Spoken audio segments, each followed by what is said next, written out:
Okay, back. So, we left off with Nebuchadnezzar. Now, mind you, now he's in power 2 years. He's 39 now. And he's had 2 years to observe these guys who are all, thieves, villains, and scoundrels. Like Rocky and Bullwinkle, Local Union 112, thieves, villains, and scoundrels. That's all they were. And he called their shot. He knew they were charlatans. He knew doggone well they couldn't tell him what his dream was. And he even tells them, it's left me. I can't remember, so I can't tell you. So he pinned them down, and they couldn't tell him. And he knew that they couldn't tell him. What he was doing was cleaning house, all right? He already knew who could help. But he had to play the cards close to the chest. Politics. It's been around forever. So in verse 10, the Chaldeans answered before the king and said, "There's not a man upon the earth that can show the king his matter. Therefore, there is no king, lord, nor ruler that asks such things at any magician or astrologer or Chaldean." The nerve of these guys to talk to the king like that. And it's a rare thing that the king requires, and there is none other that can show it before the king except the gods, with a small g, whose dwelling is not with flesh. So now they're pushing it off to the fake gods. This is I tell you, this is a criminal enterprise, just like we got today in our own country, all over the world. A bunch of criminal enterprises, all right? Con artists, all right? Charlatans, people with no skill, at the highest positions in the land, making money, mad dough. How? Conning everybody. In this case, the king. So in verse 10 he says, "For this cause the king was angry and furious and commanded to destroy all the wise men of Babylon. And the decree went forth that the wise men should be slain. And then they sought out Daniel and his fellows to be slain," because they said, let's get him too. But then God steps in and he reveals the dream. Daniel answers these guys with the counsel and wisdom of Arioch, the captain of the king's guard, and he says, which has gone forth to slay the wise men. He says to Arioch, the king's captain, "Why is the decree so hasty from the king?" Then Arioch made the king, made this known to Daniel. He told him about it. Daniel said, he says, desired of the king that he would give him time, and then he'd show the king the interpretation.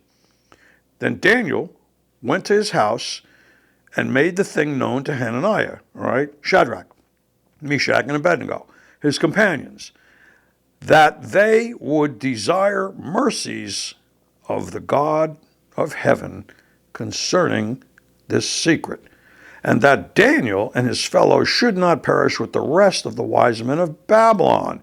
In verse 18, they prayed to God.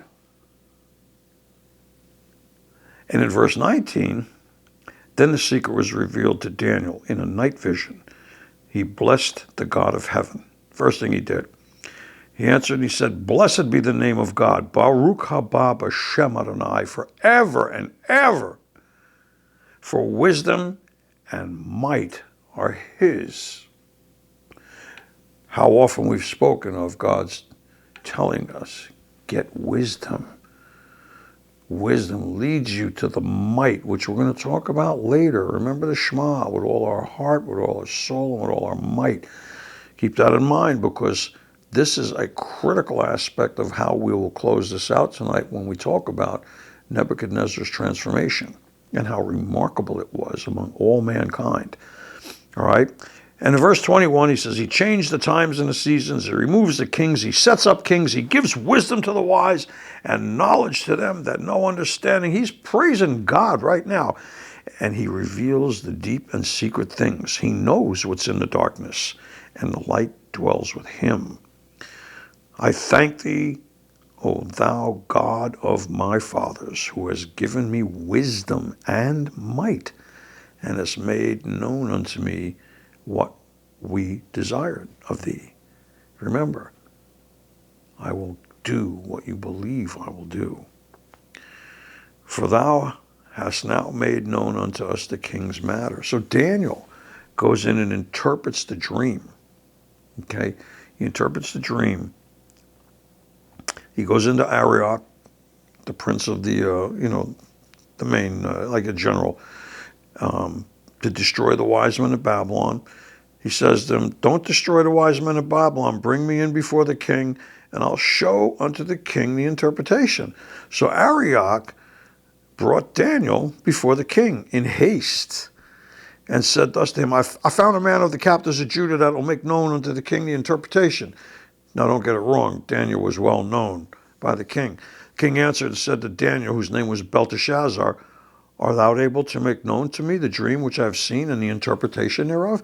Daniel answered in the presence of the king and said, the secret which the king hath demanded cannot the wise men or the astrologers, the magicians, the soothsayers, they can't show you, kingy, but there is a God, capital G, in heaven, not your God, that reveals secrets and makes known to the king Nebuchadnezzar what shall be. Now listen to this, in the latter days.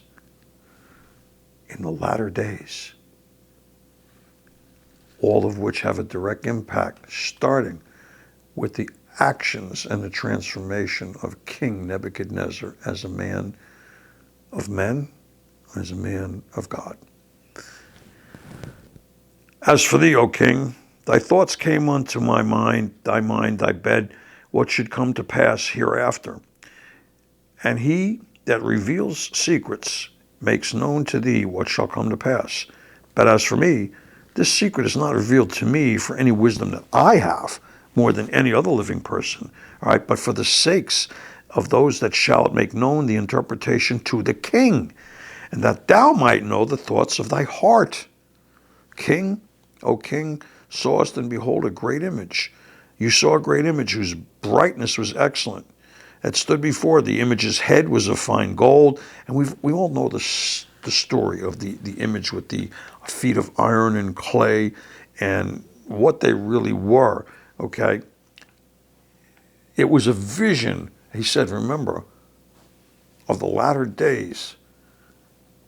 And even in Daniel, it says that in the latter days, knowledge would be increased, as it is today, because this is the latter days. But he's giving him a vision of the various conquering kingdoms, all right, throughout history. Throughout history. The difference is here is that he says, after he says in verse 33, his legs of iron, his feet part of iron and part of clay. Verse 34 is very important. He says, thou sawest till that a stone was cut out without hands. We've seen that image in Scripture before. Who is the cornerstone? The Messiah. The foundation, the word foundation comes from the word marturion, which means martyr, okay? We know that this is pointing to the Messiah. Thou saw that a stone was cut out without hands that smote the image upon his feet that were of iron and clay and broke them to pieces. Then the iron, the clay, and the brass, the silver, the gold, all were broken, and they became like the chaff of the summer threshing floors. And the wind carried them away, that no place was found for them. That the stone that smote the image became a great mountain and filled the whole earth. This is the dream, and we will tell the interpretation also. You are a king of kings, O king. For the God of heaven hath given thee a kingdom. He has given you power and strength and glory. And wheresoever the children of men dwell, the beasts of the fields, the fowls of the heaven, he has given into thy hand. Right? And he goes on to talk about the kingdoms. He said, after these there will arise another kingdom inferior to this, another third kingdom of brass that will bear rule over the earth, Rome. And the fourth kingdom shall be strong as iron. For as much as iron breaks in pieces, and subdues all things, and as iron that breaks all these shall it break in pieces itself and bruise.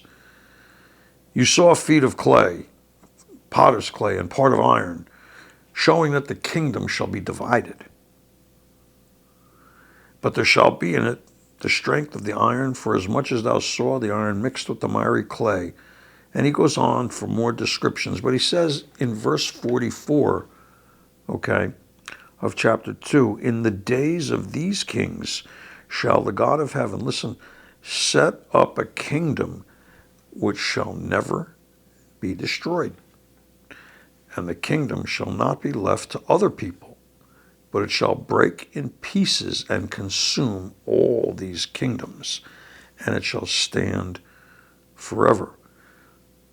Verse 45, for as much as thou saw that the stone was cut out of the mountain without hands, and that it broke in pieces all the iron, the brass, and the clay, etc. Hereafter the dream is certain, and the interpretation thereof is sure. All right? This last part of the dream was clearly a vision of the future and the Messiah and the kingdom of God. So after this amazing transformation, Nebuchadnezzar, he promotes Daniel. All right? Listen to what it says in verse 46. Now, we have a man who worshiped false gods, just like we have today, even those people calling themselves Christians or believers or whoever, worshiping false gods, fighting the game, playing the game, the rat race game of intrigue, political manipulation, chess with human beings, careers, kings, phony balonies, all this stuff.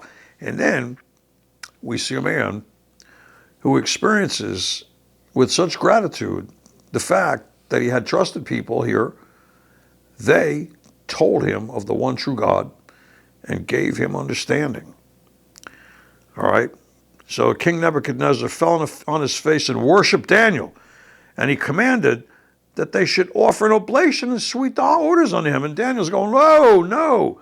The king answered unto Daniel, said of a truth, your God is a God of gods and a Lord of kings, a revealer of secrets, seeing that thou could reveal this secret. And then the king made Daniel a great man, gave him many gifts, and made him ruler over the whole province of Babylon. A prisoner, captured in exile, one of the cream of the crop, is now elevated as the chief governor of all the wise men of Babylon. Boy, I'm sure they really liked that. Then Daniel requested of the king, and he set Shadrach, Meshach, and Abednego over their affairs of the province of Babylon, but Daniel sat in the gate of the king. Okay, so here's where we have,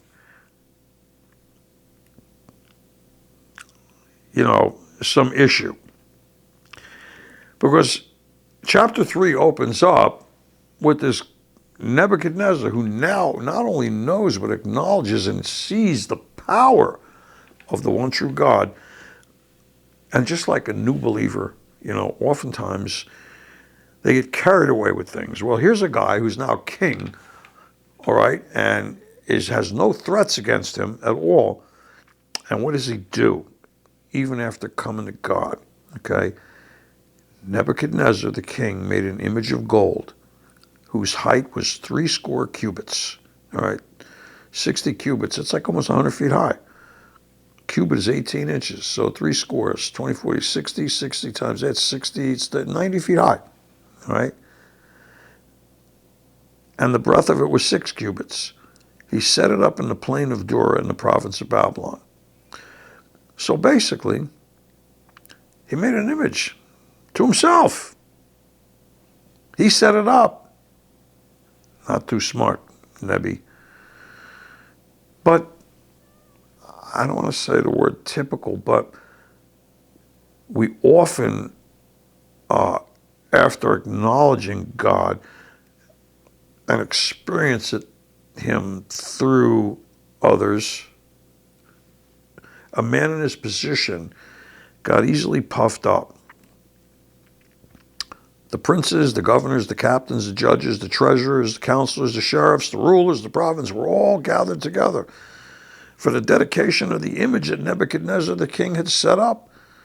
And they stood before the image that Nebuchadnezzar had set up. And then a herald cried aloud, to you it is commanded, O people, nations, and languages, that at what time you hear the sound of the cornet, the flute, the harp, sackbut, psaltery, dulcimer, and all kinds of music, that you fall down and worship the golden image that Nebuchadnezzar the king had set up. Oh boy. Now here's a God had just experienced the one true God and the power thereof, with understanding for present, immediate future, and way out into the distant future, all right, what was going to go on. It was clearly explained to him. And he says, foolishly, but it wasn't him, but it was his announcers, his handlers. Whoso falls not down and worships shall that same day be cast in the midst of a burning fiery furnace. All right? Now, therefore, at that time, it was just like worshiping the beast in Revelation. At that time, the people heard the sound of all these instruments, and they fell down and worshiped the golden image of Nebuchadnezzar, except for one thing. Daniel and his friends refused to do it. So, again, a setup, the Chaldeans came and accused the Jews. They said to the king Nebuchadnezzar, O king, who lives forever, you made a decree that every man shall hear the sound of the cornet, and whosoever falls not down and worships will be cast into the midst of a burning fiery furnace. You said this. So now, a guy who was pretty savvy got a little too caught up in himself. All right, remember I said we got to come to the end of ourselves before we can get built back up. He wasn't quite there yet. In fact, he's got a way to go. There are certain Jews, all of a sudden now they're Jews, whom thou hast set over the affairs of the province of Babylon, Shadrach, Meshach, and Abednego. These men, king, they have not regarded thee, and they don't serve the gods, your gods, or they don't worship the golden image that you set up. This is the narrative. This is how the political intrigue game is played. All right? It's today's world. It's exactly what's going on. But Daniel's friends, and here's the thing, what I said, was it a miracle that they weren't burnt in the fires? Yeah, it was. All right?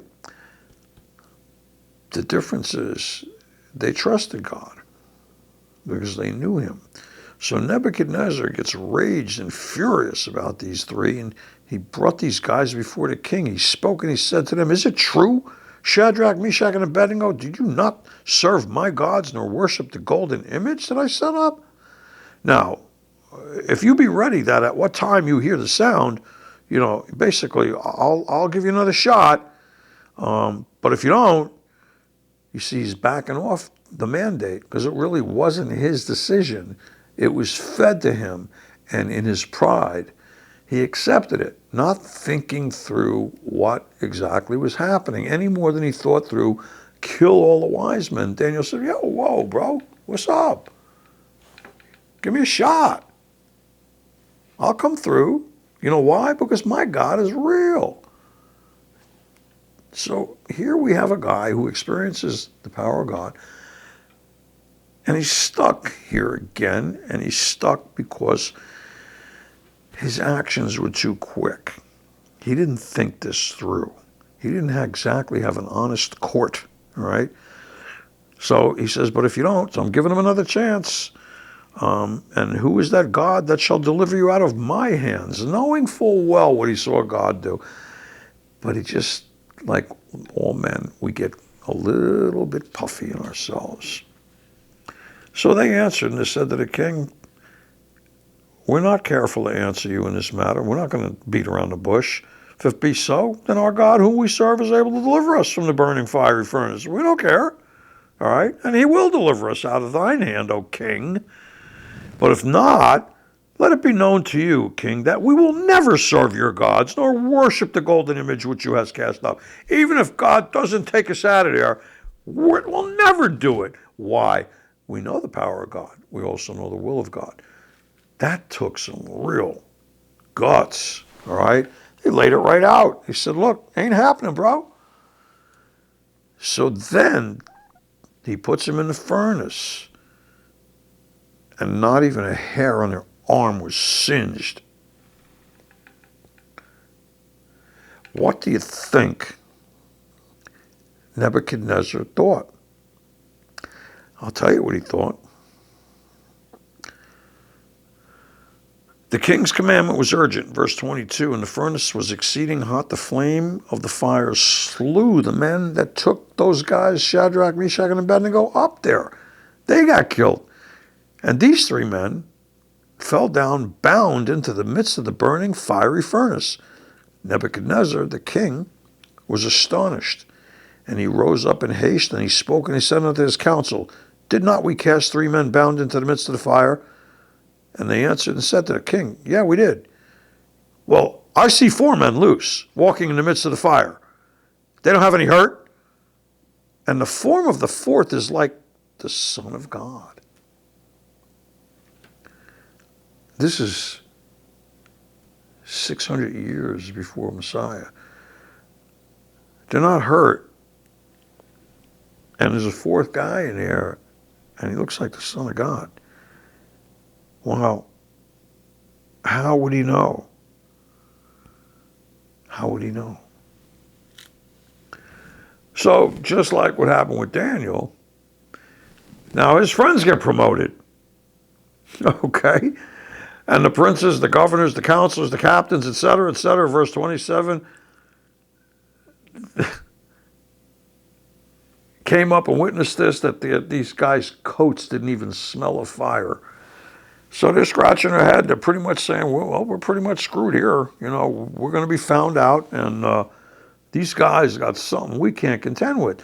So in verse 28, Nebuchadnezzar speaks, and he says, Blessed be the God of Shadrach, Meshach, and Abednego, who sent his angel and delivered his servants, trusted in him, changed the king's word, and yielded their bodies that they might not serve or worship any god except their own God. Therefore, I make a decree that every people, nation, and language which speaks anything against the God of Shadrach, Meshach, and Abednego, and Daniel, by the way, shall be cut in pieces, and their house shall be made a dunghill, because there is no other God that can deliver after this sort. And then the king promoted them in the province of Babylon, in stature and in fame and in power. And now we come to chapter 4. And it says that Nebuchadnezzar the king, unto all the nations and languages, said, Peace be multiplied unto you. I thought it good to show the signs and wonders that the high God hath wrought toward me. See, God's moving in his life now.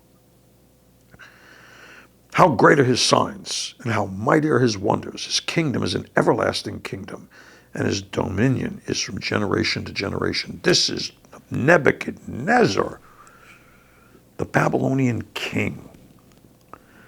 He was at rest in his house and his palace, and he had another dream that made him afraid. He made a decree, again, in all the wise men of Babylon, that they might make known the interpretation of the dream. And then the magicians and the Chaldeans and the whole gaggle come again, and they couldn't do it. So Daniel comes around, okay?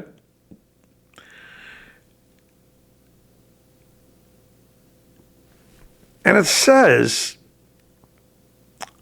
But at last Daniel came before me, whose name was Belteshazzar, according to the name of my God, and in whom is the spirit of the holy gods. And before him I told the dream, saying,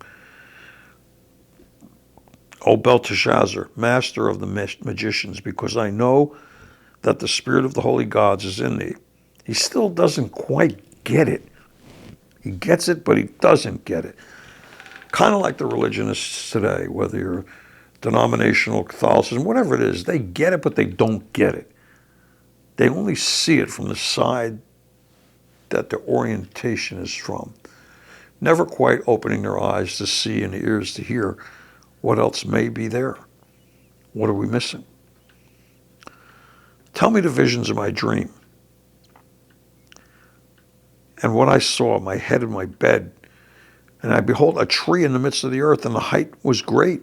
The tree grew, was strong, etc. The leaves were fair, the fruit And I saw in the visions of my head upon my bed, behold, a watcher and a holy one came down from heaven. And he cried aloud and said thus, cut down the tree, cut off the branches, shake off the leaves, scatter the fruit. Let the beasts get away from under it and the fowls from his branches.